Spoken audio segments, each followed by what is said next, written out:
Hi ಎಲ್ಲರಿಗೂ ನಮಸ್ಕಾರ. Welcome back to my YouTube channel. ಎಲ್ಲರೂ ಹೇಗಿದ್ದೀರಾ?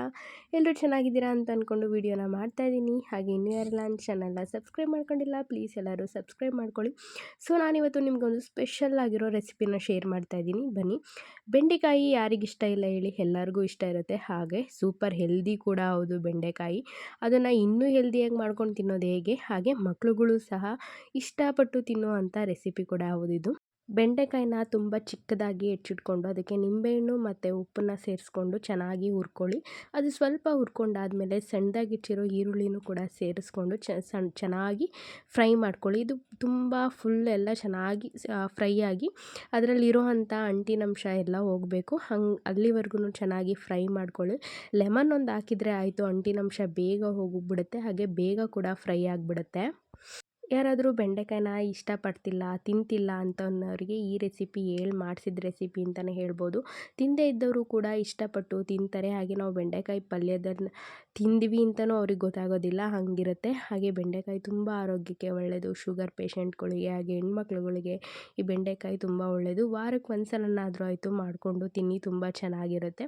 ಹಾಗೆ ಹುರಿಬೇಕಾದ್ರೆ ನಿಮಗೆ ಜಾಸ್ತಿ ಟೈಮ್ ತೊಗೊಳುತ್ತೆ ಅನ್ನೋದಾದರೆ ನೀವು ಸ್ವಲ್ಪ ಲೆಮನ್ನ ಸೇರಿಸಿದ್ರೆ ಬೇಗ ಹುರಿದಾಗುತ್ತೆ. ಅದಕ್ಕೆ ಸ್ವಲ್ಪ ನಾನಿಲ್ಲಿ ಖಾರದ ಪುಡಿ ಹಾಗೆ ಸ್ವಲ್ಪ ಗರಂ ಮಸಾಲೆ ಹಾಗೆ ಸಾಂಬಾರು ಪೌಡರು ಎಲ್ಲದನ್ನು ಹಾಕಿ ಚೆನ್ನಾಗಿ ಮಿಕ್ಸ್ ಮಾಡ್ತಾಯಿದ್ದೀನಿ. ಹಾಗೆ ಮತ್ತೆ ಇನ್ನೂ ಒಂದು ಸ್ವಲ್ಪ ನಾನು ಇಲ್ಲಿ ಲೆಮನ್ನ ಆ್ಯಡ್ ಮಾಡ್ತಾಯಿದ್ದೀನಿ. ಲೆಮನ್ ಹಾಕಿದ್ರೆ ಸ್ವಲ್ಪ ಟೇಸ್ಟು ಚೆನ್ನಾಗಿರುತ್ತೆ ಅನ್ನೋದಕ್ಕೋಸ್ಕರ ಲೆಮನ್ನ ನಾನು ಆ್ಯಡ್ ಮಾಡ್ತಾಯಿದ್ದೀನಿ. ಇದೆಲ್ಲ ಆದಮೇಲೆ ಚೆನ್ನಾಗಿ ಇನ್ನೊಂದು ಸಲ ಕೂಡ ಫ್ರೈ ಮಾಡ್ಕೊಳ್ಳಿ. ಚೆನ್ನಾಗಿ ಫ್ರೈ ಎಲ್ಲ ಆದಮೇಲೆ ನಿಮಗೆ ರುಚಿಗೆ ತಕ್ಕಷ್ಟು ಉಪ್ಪನ್ನು ಕೂಡ ಹಾಕ್ಕೊಂಡು ಚೆನ್ನಾಗಿ ಫ್ರೈ ಮಾಡ್ಕೊಳ್ಳಿ. ಇದೆಲ್ಲ ಚೆನ್ನಾಗಿ ಫ್ರೈ ಆದಮೇಲೆ ಈ ಹದದಲ್ಲಿ ಇರಬೇಕು, ಎಣ್ಣೆ ಅಂಶನೂ ಕೂಡ ಇರಬಾರ್ದು, ಏನೂ ಇರಬಾರ್ದು. ಈ ಥರ ಚೆನ್ನಾಗಿದ್ದ ಆದಮೇಲೆ ಮೇಯ್ನು ಕಾನ್ಸೆಪ್ಟ್ ಇಲ್ಲಿಂದ ಶುರುವಾಗುತ್ತೆ. ಸೊ ಚಪಾತಿನ ಈ ಥರ ರೌಂಡ್ ಶೇಪಲ್ಲಿ ಹರ್ಕೊಳ್ಳಿ.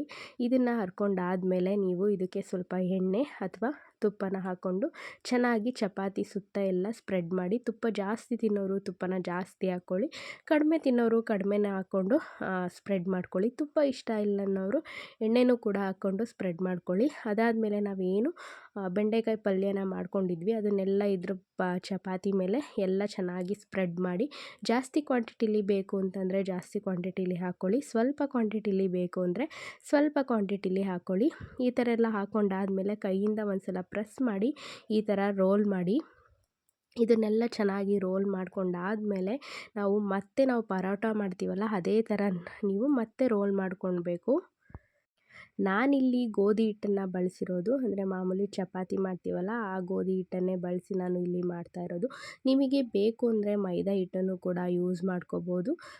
ಸೇಮ್ ಮೈದಾ ಹಿಟ್ಟು ಯೂಸ್ ಮಾಡಿದ್ರೆ ಸೇಮ್ ಪರೋಟ ಬಂದಂಗೆ ಬರುತ್ತೆ, ತುಂಬ ಚೆನ್ನಾಗಿರುತ್ತೆ. ಹಾಗೆ ಮಕ್ಕಳು ಇಷ್ಟಪಡ್ತಿರೋ ಮಕ್ಕಳು ಕೂಡ ತುಂಬ ಚೆನ್ನಾಗಿ ತಿಂತವೆ. ಹಾಗೆ ಸೂಪರ್ ಹೆಲ್ದಿ ಫುಡ್ ಕೂಡ ಹೌದು ಇದು. ಇದೆಲ್ಲ ಈ ಥರ ರೌಂಡ್ ಮಾಡ್ಕೊಂಡು ಆದಮೇಲೆ ಮತ್ತೆ ಸ್ವಲ್ಪ ಹಿಟ್ಟನ್ನು ಹಾಕ್ಕೊಂಡು ಚೆನ್ನಾಗಿ ಲಟ್ಟಿಸ್ಕೊಳ್ಳಿ. ಅಂದರೆ ನಿಮಗೆ ಯಾವ ಸೈಜಲ್ಲಿ ಬೇಕು, ತುಂಬ ದೊಡ್ಡ ಸೈಜಲ್ಲಿ ಬೇಕಾ ಅಥವಾ ಚಿಕ್ಕ ಸೈಜಲ್ಲಿ ಬೇಕಾ ನೋಡಿ ನೀವು ಚೆನ್ನಾಗಿ ಲಟ್ಟಿಸ್ಕೊಳ್ಳಿ. ಈ ಥರ ಚಪಾತಿ ಎಲ್ಲ ಲಟ್ಟಿಸ್ಕೊಂಡು ಆದಮೇಲೆ ಒಂದು ಪ್ಯಾನಲ್ಲಿ ಎಣ್ಣೆ ಚೆನ್ನಾಗಿ ಕಾದಾದ್ಮೇಲೆ ಸ್ವಲ್ಪ ಎಣ್ಣೆ ಹಾಕಿ ಅದ್ರ ಮೇಲೆ ಚಪಾತಿನ ಹಾಕಿ ಅದ್ರ ಮೇಲೆ ಬೇಕು ಅಂತಂದರೆ ತುಪ್ಪ ಅಥವಾ ಎಣ್ಣೆನ ಹಾಕ್ಕೊಳ್ಳಿ. ನಿಮಗೆ ಬೇಕು ಇನ್ನೂ ಸ್ವಲ್ಪ ಎಕ್ಸ್ಟ್ರಾ ಟೇಸ್ಟ್ ಆ್ಯಡ್ ಆನ್ ಆಗಬೇಕು ಅಂದರೆ ಸ್ವಲ್ಪ ಬೆಣ್ಣೆ ಇದ್ದರೆ ಬೆಣ್ಣೆನೂ ಕೂಡ ಹಾಕ್ಕೊಳ್ಳಿ, ತುಂಬ ಚೆನ್ನಾಗಿರುತ್ತೆ. ಸೊ ನಾನು ಬೆಣ್ಣೆ ಇರಲಿಲ್ಲ ಹಾಗಾಗಿ ತುಪ್ಪ ಹಾಕ್ಕೊಂಡೆ. ತುಪ್ಪ ಹಾಕ್ಕೊಂಡಾದಮೇಲೆ ಚೆನ್ನಾಗಿ ಎರಡು ಕಡೆನೂ ಕಮ್ಮಿ ಉರಿಯಲ್ಲಿ ಬೇಯಿಸಿ, ತುಂಬ ಚೆನ್ನಾಗಿರುತ್ತೆ. ಸ್ವಲ್ಪ ನಾವು ಬೇಯಿಸೋ ಕೈಯಿಂದ ಸ್ವಲ್ಪ ಒತ್ತಿ ಚಪಾತಿನ ಚೆನ್ನಾಗಿ ಬೇಯಿಸೋದ್ರಿಂದ ಸೂಪರಾಗಿರೋ ಟೇಸ್ಟಿಯಾಗಿರೋ ಬೆಂಡೆಕಾಯಿ ಪರೋಟ ಅಥವಾ ಬೆಂಡೆಕಾಯಿ ಚಪಾತಿ ಏನಂತ ಹೆಸರಿಡ್ತೀರ ಅದು ನಿಮಗೆ ಬಿಟ್ಟಿದ್ದು. ತುಂಬ ಟೇಸ್ಟಿಯಾಗಿರೋ ಬೆಂಡೆಕಾಯಿ ಪರೋಟ ಅಥವಾ ಚಪಾತಿ ರೆಡಿ ಆಯಿತು. ಎಷ್ಟು ಚೆನ್ನಾಗಿರುತ್ತೆ ಅಂದರೆ ಒಂದು ಸಲ ಮಾಡ್ಕೊಂಡು ತಿನ್ನಿ, ನೀವು ಫ್ಯಾನ್ ಆಗೋಗ್ಬಿಡ್ತೀರ. ಮಕ್ಕಳು ಲಂಚ್ ಬಾಕ್ಸಿಗೆಲ್ಲ ತುಂಬ ಚೆನ್ನಾಗಿರುತ್ತೆ. ಸೊ ಹಾಗಾಗಿ ನಾನಿಲ್ಲಿ ಚಪಾತಿ ನಾರ್ಮಲ್ ಚಪಾತಿ ಜೊತೆ ಸ್ವಲ್ಪ ಬದನೆಕಾಯಿ ಗೊಜ್ಜನ್ನು ಕೂಡ ಮಾಡ್ಕೊಳ್ತಾ ಇದ್ದೆ. ಯಾಕಂತಂದರೆ ಅದು ಸ್ವಲ್ಪ ಕ್ವಾಂಟಿಟಿಲಿತ್ತಲ್ಲ ಬೆಂಡೆಕಾಯಿ, ಅದರಲ್ಲಿ ಒಂದು 5-6 ಮಾಡಿಕೊಂಡು ಎಲ್ಲರಿಗೂ ಒಂದೊಂದು ಮಾಡಿಕೊಂಡು ನಾನಿಲ್ಲಿ ಮತ್ತೆ ಎಕ್ಸ್ಟ್ರಾ ನಾರ್ಮಲ್ ಚಪಾತಿನ ಮಾಡ್ಕೊಳ್ತಾ ಇದ್ದೆ. ಅದಕ್ಕೋಸ್ಕರ ಬದನೆಕಾಯಿ ಪಲ್ಯನ ಮಾಡ್ಕೊಳ್ತಾ ಇದ್ದೆ. ಹಾಗೆ ಗೊಜ್ಜು ಟೈಪು ಮಾಡಿಕೊಂಡೆ. ಬೇಕು ಅಂತಂದರೆ ರೆಸಿಪಿನ ಯಾವಾಗಲಾದ್ರೂ ಶೇರ್ ಮಾಡ್ತೀನಿ. ಹಾಗೆ ಬೆಳಗ್ಗೆ ಈ ಡ್ರಿಂಕ್ ಕುಡಿಯೋದನ್ನು ಮರ್ತೋಗ್ಬಿಟ್ಟಿದ್ದೆ. ಸೊ ಇವಾಗ ನೆನಪಾಯಿತು, ಫ್ರಿಡ್ಜ್ ಏನಕ್ಕೋ ತೆಗೆದೆ, ಹಾಗಾಗಿ ಮರ್ತುಬಿಟ್ಟಿದ್ದೀನಲ್ಲ ಅಂತ ಆವಾಗ ಹಾಕ್ಕೊಂಡು ಕುಡಿಯೋಣ ಅಂತ ರೆಡಿ ಮಾಡ್ಕೊಳ್ತಾ ಇದ್ದೆ. ಹಾಗೆ ಟೈಮಿಂಗ್ಸ್ ಅಂತ ಏನಿಲ್ಲ, ನನಗೇನಾದರೂ ಸ್ವಲ್ಪ ಗ್ಯಾಸ್ಟ್ರಿಕ್ ಆದಂಗೆ ಆಯಿತು, ಊಟ ಚೆನ್ನಾಗಿ ಜೀರ್ಣ ಆಗಿಲ್ಲ ಅಂದಾಗಲೂ ಅಷ್ಟೇ ನಾನು ಆ ಡ್ರಿಂಕ್ನ ಯೂಸ್ ಮಾಡ್ತೀನಿ. ತುಂಬ ಚೆನ್ನಾಗಿದೆ, ಹಾಗೆ ತುಂಬ ಬೆನಿಫಿಟ್ ಇದೆ. ನೀವು ಮಾಡಿಕೊಂಡು ಇಟ್ಕೊಂಡು ಕುಡೀರಿ, ತುಂಬ ಚೆನ್ನಾಗಿದೆ, ಒಳ್ಳೆ ರಿಸಲ್ಟ್ ಬರ್ತಾಯಿದೆ. ಒಂದು ಕೂಡ ಪಿಂಪಲ್ಸ್ ಬರೋದಿಲ್ಲ, ಹಾಗೆ ಫೇಸ್ ಎಲ್ಲ ಗ್ಲೋ ಬರುತ್ತೆ, ತುಂಬ ರಿಸಲ್ಟ್ ಇದೆ. ಹಾಗೆ ಹೇರು ತುಂಬ ಚೆನ್ನಾಗಿ ಗ್ರೋತ್ ಆಗುತ್ತೆ. ಸೊ ಎಲ್ಲರೂ ಇವತ್ತೇ ಟ್ರೈ ಮಾಡಿ, ಈಸಿ ಮಾಡೋದಿಲ್ಲ ಅದು. ರೆಸಿಪಿನ ನಾನು ಕೂಡ ಹಾಕಿದ್ದೀನಿ, ನೀವು ಹೋಗಿ ಚೆಕ್ ಮಾಡಿ ಮಾಡ್ಕೋಬೋದು. ಹಾಗೆ ಅಷ್ಟರಲ್ಲಿ ಅದನ್ನು ಕೂಡ ಸ್ನಾನ ಎಲ್ಲ ಆಗಿ ರೆಡಿಯಾಗಿ ದೇವ್ರ ಮುಂದೆ ಬಂದ. ವಿಭೂತಿನ ಧರಿಸ್ಕೊಳ್ತಾ ಇದ್ದೆ. ಸಾಕು ಬಿಡಪ್ಪ ಅಂತಂದ್ರೂ ಕೇಳ್ತಾ ಇರಲಿಲ್ಲ. ಹಾಗೆ ಅವನನ್ನು ಸ್ಕೂಲಿಗೆಲ್ಲ ಕಳಿಸಿ ಮನೆಯಲ್ಲಿ ನಾರ್ಮಲಾಗಿ ಕೆಲಸಗಳೆಲ್ಲ ಇರುತ್ತಲ್ಲ, ಪಾತ್ರೆ ತೊಳೆಯೋದು ಅದು ಇದು ಎಲ್ಲ ಕೆಲಸಗಳನ್ನೆಲ್ಲ ಮುಗಿಸ್ಕೊಂಡೆ. ಅದಾದಮೇಲೆ ಅಮ್ಮ ಸ್ವಲ್ಪ ಕಾಫಿ ಬೇಕು ಅಂತಂದರು, ಹಾಗಾಗಿ ಕಾಫಿ ಮಾಡ್ತಾಯಿದ್ದೆ. ಅವನು ಇದನ್ನು ಸ್ಕೂಲಿಗೆ ಕಳಿಸ್ಬಿಟ್ರೆ ಸ್ವಲ್ಪ ಹೊತ್ತು ನನಗೆ ಬ್ರೇಕ್ ಅನ್ನೋದು ಸಿಗುತ್ತೆ. ಆವಾಗ ಅಂಥ ಟೈಮಲ್ಲಿ ಸ್ವಲ್ಪ ಕಾಫಿ ಕುಡಿಯೋದು, ತಿಂಡಿ ತಿನ್ನೋದು, ಅದೊಂದು ಕೆಲಸ ಮಾಡ್ಕೊಳ್ತೀವಿ. ಅಮ್ಮ ನಾನು ಸ್ವಲ್ಪ ಹೊತ್ತು ಕೂತ್ಕೊಂಡು ಮಾತಾಡಿಕೊಂಡು ಆ ಕೆಲಸನ ಮಾಡ್ಕೊಳ್ತೀವಿ. ಎಷ್ಟೇ ಕೆಲಸ ಇರಲಿ, ಎಷ್ಟೇ ಬ್ಯುಸಿ ಇರಲಿ, ನನಗೂ ನಮ್ಮ ಅಮ್ಮಂಗೂ ಸ್ವಲ್ಪ ಹೊತ್ತು ಬ್ರೇಕ್ ಬೇಕು. ಅದು ಇದು ಮಾತಾಡಿಕೊಂಡು ಹಂಗಾಯಿತು ಹಿಂಗಾಯಿತು ಅಂತ ಏನೇನಾದರೂ ಮಾತಾಡಿಕೊಂಡು ಸ್ವಲ್ಪ ಕಾಫಿ ಕುಡ್ಕೊಂಡು ಟೈಮ್ ಪಾಸ್ ಮಾಡಿದ್ರೆ ಆವತ್ತಿನ ದಿನ ಕಂಪ್ಲೀಟ್ ಆಯಿತಾ ಅಂತ ಅನಿಸುತ್ತೆ. ಇಲ್ಲ ಅಂತಂದರೆ ಏನೋ ಮರ್ತಿದ್ದೀನಲ್ಲ, ಏನೋ ಕಳ್ಕೊಂಡಿದ್ದೀವಲ್ಲ ಅನ್ನಂಗೆ ಆಗ್ತಿರುತ್ತೆ.